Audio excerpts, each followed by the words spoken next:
guys, welcome to the Nameless podcast where we talk about whatever I like, and surprisingly, the audience likes it too. So I made it into my career.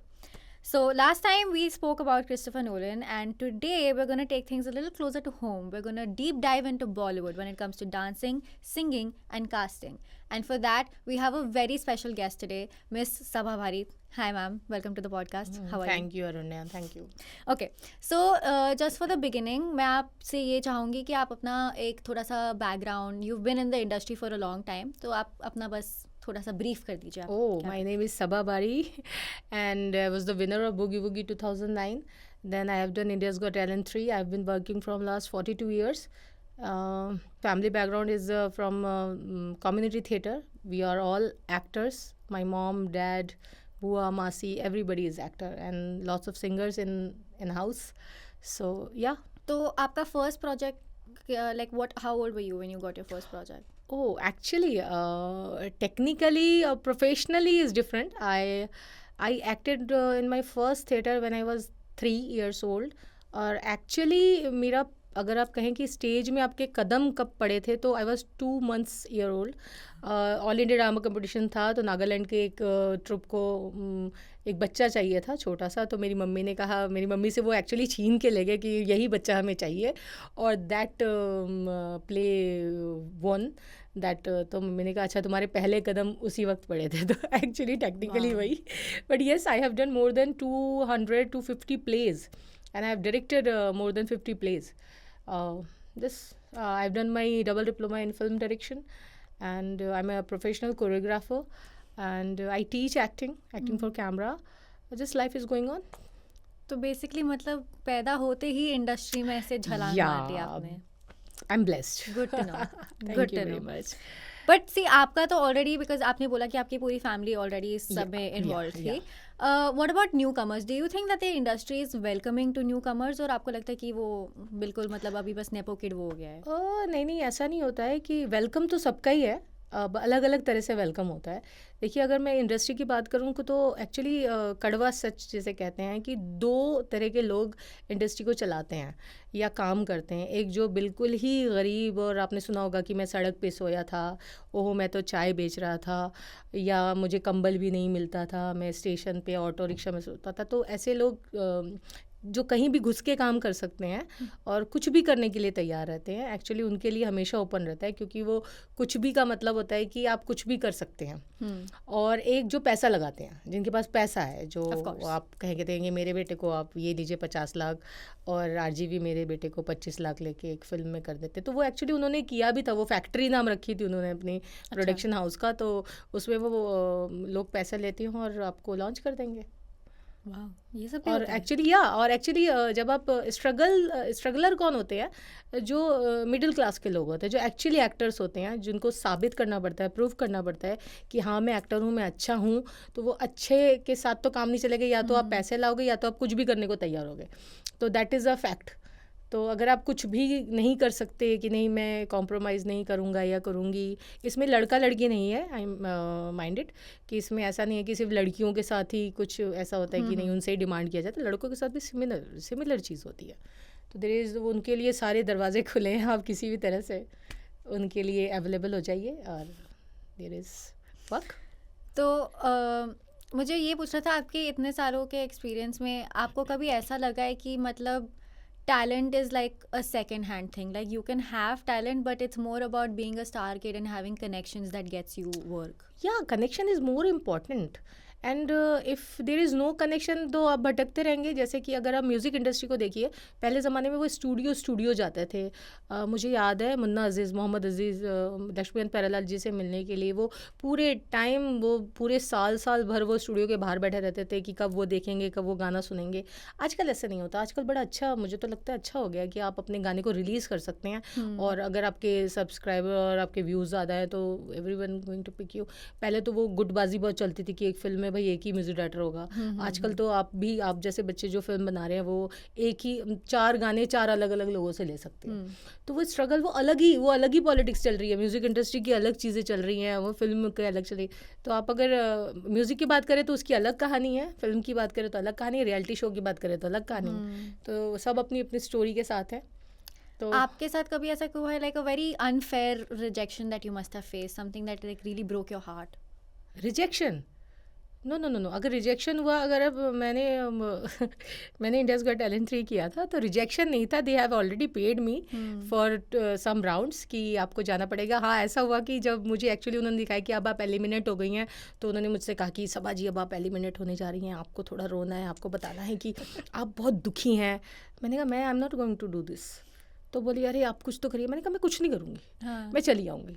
तो that is my choice. हाँ, लेकिन वो ऐसा offer ज़रूर देते हैं। जैसे मैं वहाँ पर ऑडिशन के लिए पहले दिन पहुँची तो मैं आई वॉज ऑलरेडी सिलेक्टेड, तो because I have done my boogie woogie और आई वॉज अ विनर। तो वो 1 महीने का कुछ गैप था जिसमें मैं विनर थी, तो मैं दूसरे चैम्पियनशिप नहीं कर सकती थी। तो मैं सेट पे गई, कालीदास हॉल में मेरा शूट अच्छा। था। पहले ही जो कर्टनाइजर वो करते हैं, और उन्होंने कहा कि आप लाइन में खड़े हो जाइए सबा जी, और आप दिखाइए कि आप वेट कर रही हैं। तो मुझे लगा ओ यहाँ भी एक्टिंग ही करनी है, चलो भाई। वहाँ फिर वो 4-5 बच्चों को पकड़ लाया, कहने लगे कि आप इनको कथक सिखा रही हैं। मैंने कहा ये कौन है? कहते होंगे किसी पार्टिसिपेंट के बच्चे। तो it's like it's so Wow. funny, it's funny, I found it very funny. And then the funniest part, I'm actually from Banaras. Okay. But उस वक्त तो मैं मुंबई में रहती थी नेचुरली। तो मैंने कहा था कि ओ हाय हम सबा बारी फ्रॉम मुंबई। तो मुझे क्रिएटिव डायरेक्टर ने कहा कि सबा जी बनारस से हमें कोई आर्टिस्ट नहीं मिले।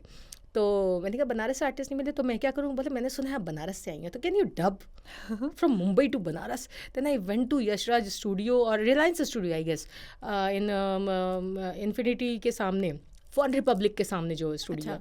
तो वहाँ जाके मैंने एक तो मुंबई से बनारस बोलना अपने आप में एक टास्क था, वो ये सब भी करना पड़ता है। तो यू नो Yeah. और उनके क्रिएटिव डायरेक्टर बोलते हैं कि सबा जी कलाकार चाहिए 1900, स्टोरी 21 होनी चाहिए। अच्छा, तो वाह। There are lots of things Yeah.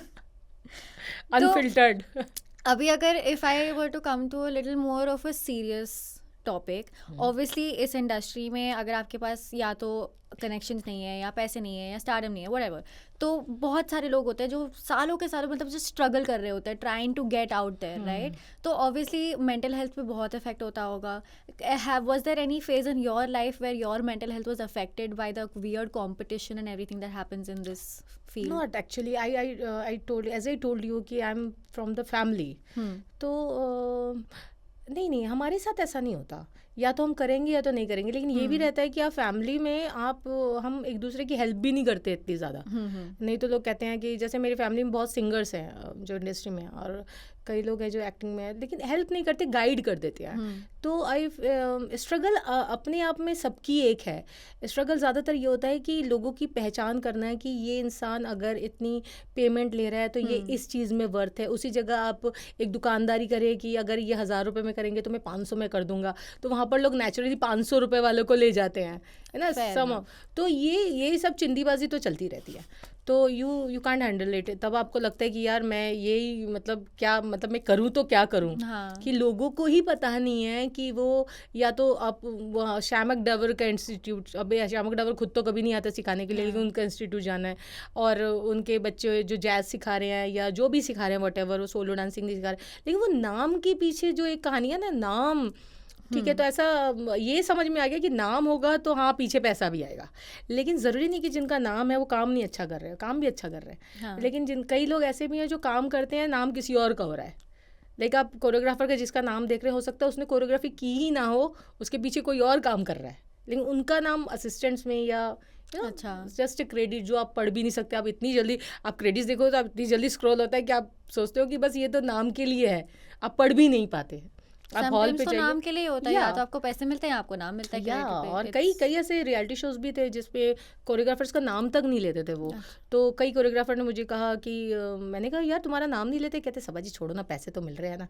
मैंने कहा अब ऐसा माइंडसेट होगा तो you can't handle it, you can't do it anything. ठीक है, मतलब सबकी अपनी अपनी चॉइसेस होती हैं। तो now obviously as women our world in general is very different from men, as everyone knows, but obviously in this field women's safety, women का point of view has always been in the news for like a very very long time, especially जब वो Me Too वाला movement शुरू हुआ था तो बॉलीवुड के ऊपर बड़ी बड़ी स्पॉटलाइट्स आई थी of different directors and all of that, जो obviously मैं नाम नहीं लूँगी, but आपको पता है। तो मुझे बस ये पूछना था, क्या आपने कभी ऐसा कुछ एक्सपीरियंस किया है या आपने कभी किसी के बारे में सुना है, some women who has to compromise on her morals for this industry और समथिंग अनफेयर दैट हैपेंड?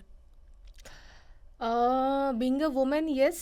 वो गाना नहीं है, वो चिड़ियों को डाले डाना, वो हर वक्त आप असल ज़िंदगी में भी देखते रहते हैं कि कई लोग, आज की आपकी जनरेशन भी, जो मैं आपकी चौथी जनरेशन के साथ काम कर रही हूँ, ये अलग बात है कि आप सब एक ट्राई मारते हैं कि करके देखते हैं कि मानेगी तो ठीक है, नहीं तो ठीक है, आगे बढ़ जाएंगे।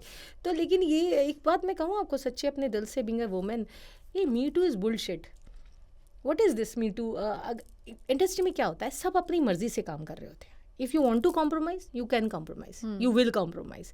क्या होगा ज़्यादा से ज़्यादा, आप काम मना कर देंगे, आप थप्पड़ मार जी निकल जाइए, कहिए मुझे काम नहीं करना। अच्छा, वो भी नहीं करना है, काम भी चाहिए, ये भी नहीं करना, वो भी नहीं करना। या तो पहले लोग कॉम्प्रोमाइज़ करके काम कर लेते हैं, काम करने के बाद 7-8 साल बाद बोलते हो इसने मेरे साथ बुरा किया। What is the point? वो तो काफ़ी लोग मिसयूज़ भी करते हैं उसे, वो तो है, मिसयूज करने it's a वाले भी है, problem. उस वक्त भी उन्होंने वो काम कर लिया, हाँ, नो लेकिन वो exactly. रिपीटेटिवली ना करें। या तो कहें कि ठीक है अब मैं नहीं करूँगी या करूँगा। लेकिन ये जो कॉम्प्रोमाइज़ वाला वर्ड है ना, बॉयज़ के लिए भी सिमिलर है। अच्छा, मैं हर बार यही कह रही हूँ कि ज़रूरी नहीं है कि लड़कियाँ कॉम्प्रोमाइज़ करते हैं, लड़के भी बहुत कॉम्प्रोमाइज़ करते हैं।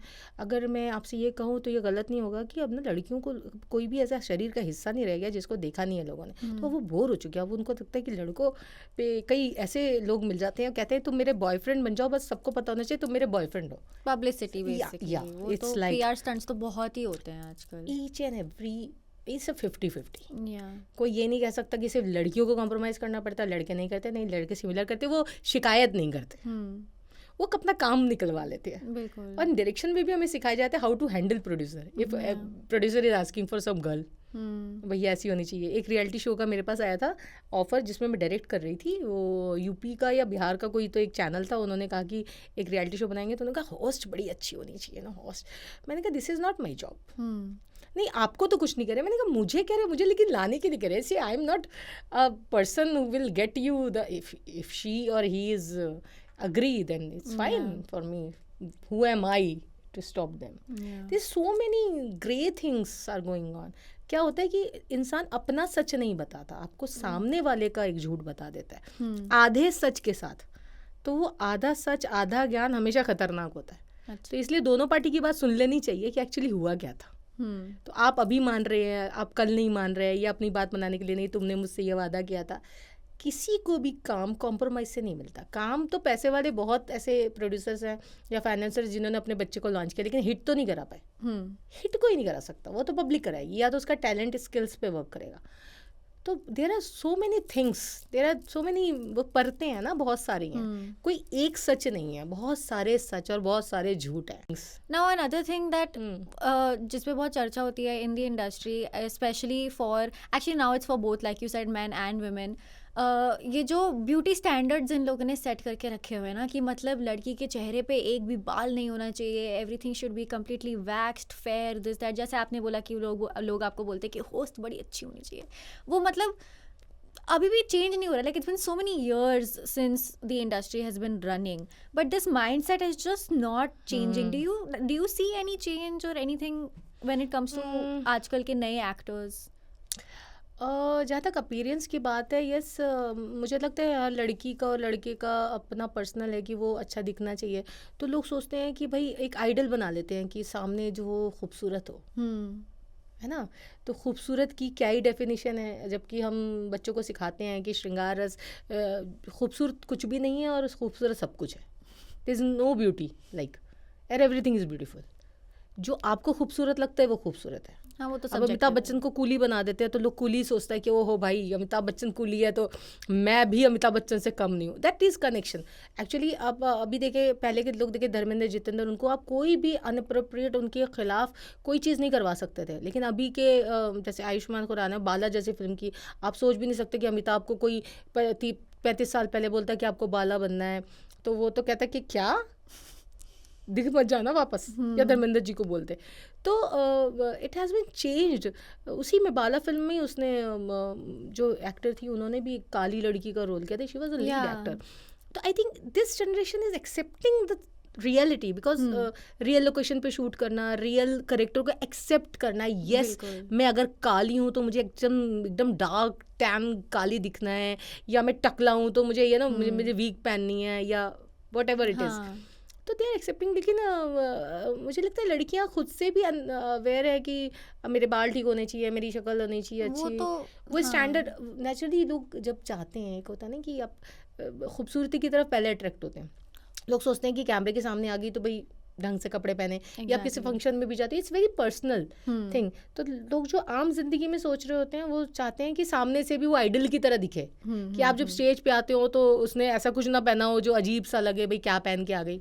जैसे आप फंक्शन में जाते हो तो लोग कहते हैं कि अगर आप ऐसे शॉर्ट्स पहन के जाओगे तो भले भैया फंक्शन है, शादी है, वो तो you have to dress up. That applies. See, film is it's a dramatic version of real life. तो दे आर जस्ट यस. लेकिन ये सोचना कि नहीं ऐसी ही हो, तो आई थिंक ये तो गलत ही है वैसे भी. कई लोगों को सांवले लोग बहुत पसंद है. थोड़ा सा आप मलयाली इंडस्ट्री में जाएंगे तो वो मेकअप वगैरह बिल्कुल विदाउट मेकअप शॉट्स लेना चाहते हैं. तो इट डिपेंड्स ऑन कि आपकी सब्जेक्ट क्या है और रेफरेंस क्या है. वो तो है. That is definitely true. I like you said, there are a lot of films nowadays that speak about more sensitive topics that perhaps pehle nahi banti. Yeah. But then I also feel like there's a part of the audience, like the audience is also a little bit at fault for keeping these standards high, right? Because it's like the actors and actresses can never win. Like I remember watching this one interview of Ananya Pandey where she was like, when I was skinny, people told me that I was skinny, and then if I started to put on weight, they're going to comment on the fact that I'm fat now. So it's like there is no winning for it, right? वो तो never ending ऐसा वो never ending है. वो मोटी क्यों है, पतली क्यों है, पतली क्यों है, मोटी क्यों है, व्हाट इज़ दिस. जब मैं बहुत पतली थी, मुझे याद है आज से 30 साल पहले, मतलब 20 साल पहले ही, मेरी बेटी होने के से बहुत पहले, तो मैं पतली थी तो बोलते थे अरे तुम बहुत पतली हो. मोटी, अरे तुम बहुत मोटी, व्हाट इज़ दिस. मैंने कहा यार ये तो ज़माना ही आपको जीने ही नहीं दे रहा. It is unsatisfied world, you can make them satisfied. तो it's like that. Now about coming back to Bombay, because Bollywood's heart is in Bombay and so is my heart, and I'm pretty sure so is yours because you've also lived there for so many years. Bombay में ऐसा वो होता है ना कि बहुत सारे लोग ऐसे बोलते हैं कि मैं तो मतलब एक्टर बनूंगा, मैं बॉलीवुड इंडस्ट्री को ऐसे एकदम फाड़ के रख दूंगा, my plan is to go to Bombay. And वो होता है ना कि मैं बॉम्बे जाके सालों के लिए स्ट्रगल करूंगा, फिर एक दिन में बन जाऊंगा ऐसा star. Do you think that genuinely happens, or is that just like something that is no, it is a fantasy? fully myth and fantasy.